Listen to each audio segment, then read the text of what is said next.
はい、皆さんこんにちは。竹虎4代目です。修理に届いてました鈴竹の市場かごが修理完成しました。これ見てください。この四隅1箇所、2箇所、3箇所、4箇所と、そこもやっぱり傷みやすいんですが、ここをしっかりまず籐でかがりました。この持ち手真っ白く見えてると思うんですけど、これね籐ですね。籐のね実の部分なんですが、これで綺麗にこう巻き上げました。本体部分の色目とこの持ち手の色目、これ随分違うんでちょっと違和感を感じられるかもしれないんですが、これがね使っているうちにだんだんとね馴染んでくるんですよね。ちょうどここの口巻きの色見えますかね。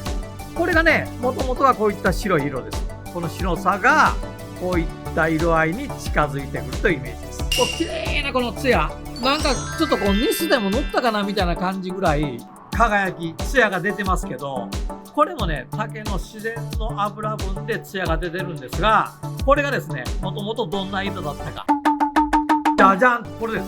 見てください。これこんだけ違うんですよ。作ったばかりの鈴竹ってこんなんですよ。こんなに青々としてですね、ちょっとこう野心あふれたっていうかね、これが長く使っている間にこうですよ。こんな色合いに変わる。この縁巻きも分かりますか。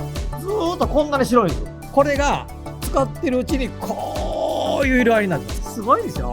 天然素材の経年変色、大きな魅力です。最初はこう白っぽい、ちょっとこう青っぽい感じなんですが、これを大事に使ってるうちにこういう形、手直ししながら修理しながら長くやっぱり皆さんにねお使いいただきたいっていうふうに思ってて、最近こういった修理を積極的に受け入れて、お客様が大事に使われて、で竹虎の方で修理ができるものであれば、竹虎でお求めいただいてなくても結構です。海外の製品でも結構です。青いカゴがこういった飴色に変わっていく良さを皆さん一人でも多くの方に知ってもらいたいんで、続けていきたいなというふうに思ってます。